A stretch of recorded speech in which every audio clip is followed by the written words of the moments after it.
నమస్కారం. 21 మే 2026 గురువారం జ్యోతిష్య శాస్త్రపరంగా ఉన్న వివరాలు గమనిద్దాం. ఈరోజు అశ్విని, మృగశిర, పునర్వసు, ఆశ్లేష, మఖ, చిత్త, విశాఖ, జ్యేష్ఠ, మూల, ధనిష్ట, పూర్వభద్ర మరియు రేవతి ఈ జన్మ నక్షత్రాల్లో జన్మించిన వారికి చాలా అనుకూలంగా ఉంటుంది.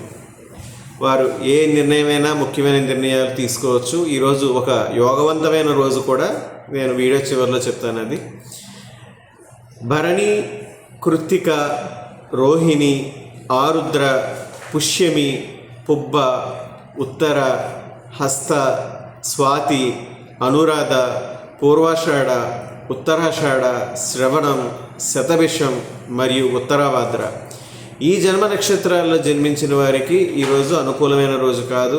వీరు ముఖ్య నిర్ణయాలు వాయిదా వేయడం మంచిది. వీరికి ప్రయత్నాలు కలిసి రావు. ఈరోజు కూడా వాస్తు కర్తరి దినం కొనసాగుతుంది. మే 29 వరకు ఉన్న వాస్తు కర్తరి దినంలో గృహ సంబంధమైన మార్పులు, నిర్మాణాత్మకమైన మార్పులు చేయకండి.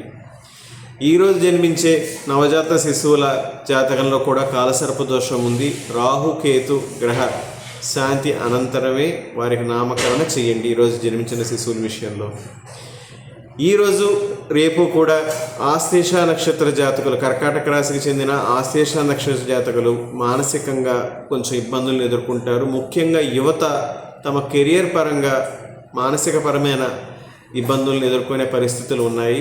జాగ్రత్త.